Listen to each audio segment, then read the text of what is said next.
안녕하세요. 학습을 디자인하는 죽전지트에서 과학을 담당하고 있는 마승호 선생님입니다.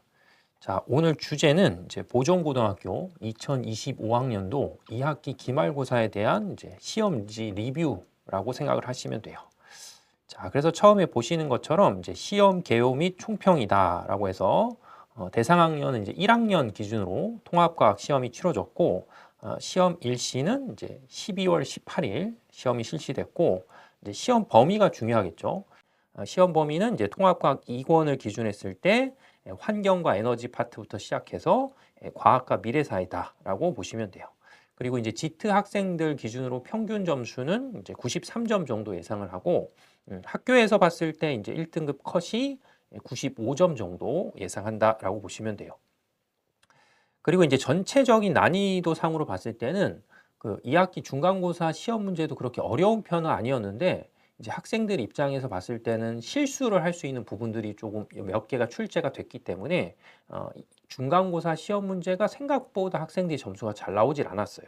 그렇기 때문에 이제 학교에서 기말고사 시험 전에 선생님도 평범하게 낼 것이다라고 이제 예견을 하셨는데 실제로 그거에 딱 맞춰서 시험 문제는 이제 전체 난이도 상으로 봤을 땐 그냥 중 정도 수준으로 나왔다라고 이제 생각을 하시면 돼요. 자, 그래서 다음으로 넘어가시면 이제 문항 통계 분석이다라고 해서 이제 통합과학이 어쨌든 이제 물리, 화학, 생명, 지구과학 이런 식으로 구성되어 있기 때문에 어떤 파트들이 이제 어떤 식으로 출제되었냐 이제 그 부분을 설명을 좀 드리는 건데 보시는 것처럼 약간 특이한 거는 이제 여기 네 번째 제가 여기 표시해 놨죠. 이렇게 정보과학이다라는 파트를 넣어놨는데 이 정보과학은 이제 그 통합과학 2권을 기준했을 때 마지막이 과학과 미래사회인데 요 파트는 뭐 물리라고 하기도 애매하고 뭐 그렇다고 뭐 생명이라고 하기도 애매하기 때문에 그냥 제가 따로 명칭을 빼서 이제 정보과학이다라고 표현을 했다라고 생각하시면 돼요. 그래서 단원별로 봤을 때 이제 출제 비중은 이제 물리 파트가 이제 40% 정도 나왔다라고 보시면 되고 그 다음에 지구과학, 생명, 그 다음에 정보과학이 각각 20%씩 이제 출제가 됐다라고 보시면 되고 전체 문항 수는 이제 서술형 없이 25문제 객관식으로 나왔고 고난도 문항은 그냥 없다라고 생각을 하시면 돼요. 그리고 이제 자료를 해석하는 거랑 그냥 단순히 지식을 암기하는 이제 그런 형태로 봤을 때 자료 해석형 문제가 80%고 그 다음에 지식 암기형 형태가 이제 20%다. 라고 보시면 돼서 여기서 얘기하는 이제 지식 암기형이다라고 하는 부분은 다 이 정보과학 파트에서 이제 나왔다라고 생각을 하시면 돼요. 그래서 전체적으로 봤을 때 이제 문항 통계를 봤을 땐 이렇게 이제 과목별로 이제 좀 구분하시면 되겠고 그 다음으로 넘어가시면 이제 세부 1번부터 시작해서 이제 25번까지가 이제 어떤 형태로 출제가 됐냐라고 보시면 첫 번째는 이제 1번부터 5번까지가 이제 영역상으로 봤을 때 이제 생명 영역에서 출제가 돼서 생물과 환경이랑 이제 생태계 평형 이제 요 부분이 출제가 됐다라고 보시면 돼요.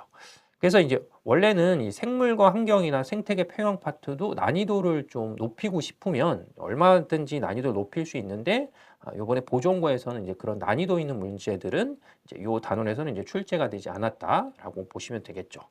자, 그다음에 두 번째는 이제 6번, 9번하고 이제 10번 문제가 아니고 이제 11번 문제가 이제 지구과학 파트여서 지구 환경 변화와 인간 생활이다라고 해서 이제 지구 온난화, 그다음에 사막화, 그다음에 엘니뇨 요런 현상들에 대해서 이제 시험 문제를 좀 출제를 했다라고 보시면 돼서 난이도로 봤을 때는 이제 6번, 9번 상이 이제 중상이라고 표현했고 11번이 그냥 중 정도의 난이도다라고 보시면 돼요. 자, 그다음에 이제 10번부터 시작해서 이제 쭉 가서 이제 25번까지가 이제 물리 파트가 이제 출제가 됐죠. 그래서 앞에서도 말씀드린 것처럼 물리가 이제 40% 나왔기 때문에 전체 문항수로 봤을 때도 이제 물리가 가장 비중이 크다라고 보시면 돼요. 그래서 10번 문제는 이제 에너지 효율이라고 해서 보통 저희가 이제 efficiency라고 표현해서 어떤 장치에다 에너지를 공급을 했을 때 그 공급한 에너지가 얼마만큼 효율적으로 쓰이냐 이제 그런 것들을 계산하는 계산 문제다라고 보시면 되겠고 그 다음에 12번부터 시작해서 이제 15번 문제는 이제 에너지 효율 문제는 이제 계산하는 문제가 나왔기 때문에 그걸 포함해서 이제 신재생 에너지 파트까지 12번부터 15번까지 출제가 됐고 그 다음에 21번부터 시작해서 이제 25번 문제가 이제 발전과 에너지원이다라고 해서 이제 여기에 전자기유도 현상이 들어가 있거든요. 그래서 전자교대 현상도 역시 이제 현행 2015 개정으로 봤을 때 이제 물리 1에 들어가 있는 부분이기 때문에 난이도를 높이고 싶으면 충분히 난이도를 높일 수 있는 단원인데 어려운 문제는 이제 나오지 않았다라고 생각을 좀 하시면 돼요. 그 다음에 마지막에 이제 16번부터 시작해서 이제 20번까지 문제가 과학기술의 활용, 그 다음에 발전, 그 다음에 쟁점이라고 해서 이 부분이 정보과학 파트다라고 보시면 돼서 난이도상으로 봤을 땐 그냥 하라고 생각하시면 되고 올해 기준에서 봤을 때 실제로 요 마지막 파트 그러니까 이제 통과 2권으로 봤을 때 3단원을 실제로 시험을 안 본 학교들도 있다라고 이제 생각을 좀 하시면 돼요. 근데 이제 그 뒤에서도 말씀드리겠지만 이제 보전고는 이제 충실하게 교과서로 수업을 하기 때문에 교과서 끝까지 내용이 다 나갔다라고 이제 생각을 하시면 되겠죠. 자, 다음으로 넘어가시면 이제 문항 심층 분석이다라고 해서 이제 왼편에 보시면 이제 문항 분석이 있고 오른편에 이제 내신 대비 적중 사례다라고 이제 표현이 되어 있거든요. 그래서 이제 보시는 것처럼 왼쪽에 있는 게 이제 그 보전고에서 출제된 9번 문제고 그 다음에 이제 오른쪽에 있는 부분이 저희 학원에서 이제 직전 대비나 아니면 시험 대비 교재상에 있었던 문제인데 그림상에서 보는 것처럼 내용은 이제 완전히 뭐하냐면 동일하다라고 보시면 돼요. 그래서 이제 여기서 말씀드리는 이제 문항 심층 분석이라고 했을 때, 그럼 뭐 문항 심층 분석을 한 3개만 하면 학원에서 실제로 대비했을 때 뭐 적중된 사례가 뭐 3개밖에 없냐? 뭐 이렇게 생각할 수 있는데 실제로 그렇진 않고 거의 대부분 문제가 이제 학원에서 수업했던 문제들이 다 나왔다라고 이제 생각을 좀 하시면 되겠죠. 그래서 요거는 이제 그 비상교과서 안에도 이제 들어가 있는 문제이기 때문에 학원에서도 이제 시험 대비를 할 때 이제 여러 번 풀었던 그런 형태의 문제다라고 보시면 돼요. 근데 이제 요게 이런 문제를 이제 풀 때 어떻게 푸는 게 이제 합리적이냐라고 했을 때 완전히 원론적으로 만약에 푼다고 치면 지금 제가 여기다 이제 간략하게 좀 써봤는데 요 문제를 푸는 거에 어떤 핵심이라고 볼 수 있는 게 여기를 먼저 잠깐 볼게요. 이제 문항 피드백 및 총평에 보시면 우주나 대기나 지표가 있었을 때 요 세 파트들이 모두 복사 평형에 도달했다라고 생각해서 이제 보통 문제를 푸는 거거든요. 근데 이제 학교 시험 문제를 이렇게 보시면 빈칸이 되게 많아요. 그러니까 학교에서 지정해 준 뭐 A, B, C, D 뭐 이런 거 말고도 다른 빈칸이 있기 때문에 그 빈칸을 새로운 문자로 다 뭐 하냐면 지정을 해서 조금 전에 말씀드린 것 같은 이제 각 부분이 복사 평형 상태가 됐기 때문에 어떤 일련의 식을 만들어서 이제 문제를 좀 풀면 되겠죠. 그래서 예를 들어서 지금 이 선지에 기억에서 물어보는 게 A와 B를 더해서 C를 뺀 값이 2에서 D를 뺀 값하고 같냐? 자, 이런 것들을 물어보는 상황이거든요. 그럼 지금 현재 이제 이 문제상으로 봤을 때, 요 대기를 기준으로 했을 때 흡수되는 게 A하고 B하고 그 다음에 지표에서 오는 이제 F가 있죠. 이제 F는 원래 없는 문자인데 제가 이제 집어넣었다라고 보시면 돼요. 그래서 그게 이제 흡수하는 양이 되는 거고, 그 다음에 반대로 이제 대기에서 방출되는 양이 또 있는데, 대기에서 방출되는 양은 이제 학교에서 제시한 문자 C랑 그 다음에 지표로 흡수되는 G, 요걸 합치면 이제 전체를 봤을 때 흡수와 방출이 똑같다. 자, 요런 의미가 생기거든요. 자, 그래서 이제 하나의 식을 요렇게 만들고, 그 다음에 다시 이제 두 번째는 지표를 기준으로 했을 때, 지표로 흡수되는 게 D와 G가 되겠고, 그 다음에 지표에서 방출되는 게 F와 뭐가 되냐면 E가 돼요. 그럼 이제 그걸 기준으로 다시 이제 식을 하나 더 만들어서 DG는 이제 EF다라고 표현해서 1번의 식과 2번의 식의 관계를 잘 연립을 해서 관계를 유도하게 되면 기억선지를 딱 해결할 수 있어요. 근데 제가 지금 이 샘플로 갖고 있는 이제 시험 문제가 어쨌든 보정고등학교에서 이제 1학기 때도 이제 올 1등급을 찍은 학생 시험지인데 시험지를 잘 보는 것처럼 이 학생이 이 값에 나와 있는 수치를 그냥 다 뭐 하고 있냐면 외우고 있어요, 이렇게. 그래서 이렇게 수치를 외우고 있으면 실제로 뭐 지금 보는 것처럼 이제 복잡한 어떤 문자를 써서 푸는 게 아니고 그냥 바로 해결이 되겠죠.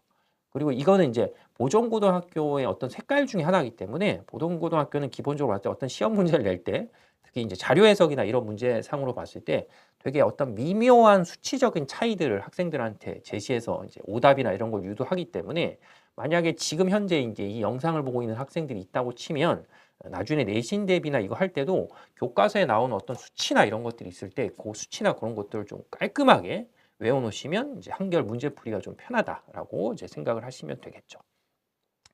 그래서 이제 하나 이제 문항 분석을 했고, 자, 그 다음으로 넘어가시면 이제 두 번째 문항 분석은 이제 전자기도 파트에서 이제 출제가 된 거기 때문에 학교에서 문항이 나왔던 것들은 이제 그래프가 제시돼서 이 D라고 하는 값이 표현이 돼서 이게 코일하고 자석이 있었을 때 코일과 자석 사이의 거리가 멀어지거나 가까워지는 이제 그런 것들을 시간에 따른 D 값이다라고 표현해서 이제 뭐 정확히 물리 앞쪽 파트를 놓고 봤을 때 이제 속력 개념으로 이제 시험 문제를 출제를 했어요. 그래서 요 문제 같은 경우는 이제 그래프의 기울기가 있기 때문에 그래프의 기울기가 어떤 의미를 갖고 있는지를 좀 파악을 해서 문제를 풀 때 접근했으면 뭐 금방 풀릴 수 있는 문제였고, 참고로 지금 저희가 이제 내신 대비 상으로 봤을 때 뭐 거의 똑같은 문제죠. 그래서 그래프 차이는 학교에서 제시된 그래프는 가까워졌다 멀어지는 거고, 학원에서 풀었던 문제는 멀어졌다 가까운 형태이기 때문에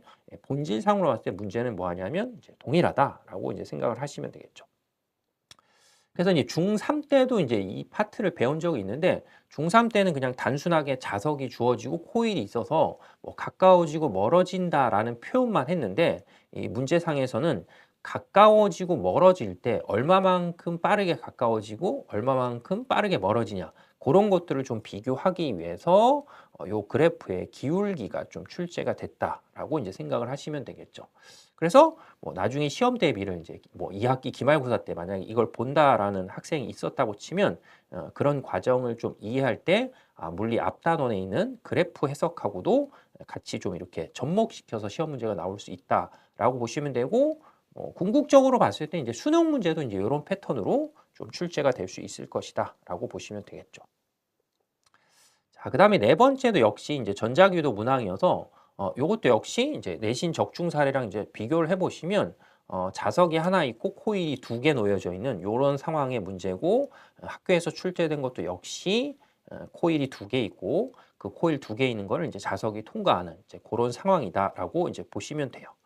그래서 이제 이런 문제를 풀 때도 뭐 수업 시간에도 제가 여러 번 강조를 한 적이 있는데, 요 문항 피드백 총평에서 보는 것처럼 코일은 항상 자석의 움직임을 방해한다라는 상황을 꼭 인지하고 문제를 접근하시면 뭐 문제 내용 자체가 그렇게 어렵진 않았죠.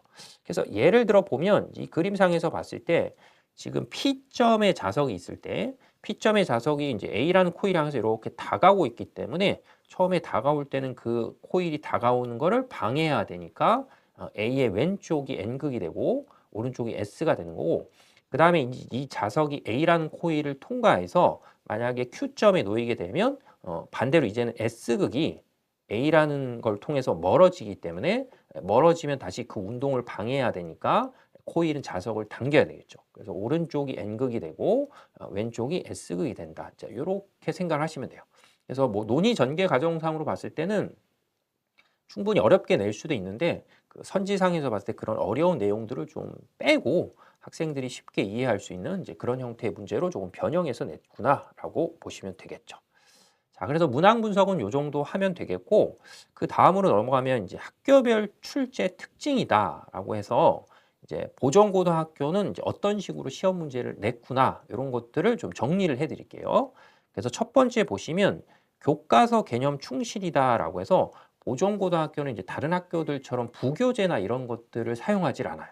그렇기 때문에 교과서 자체로 수업이 되기 때문에 교과서에 나와 있는 자료나 도표 이런 것들을 뭐 하냐면 꼼꼼히 이제 해석을 해야 되겠죠.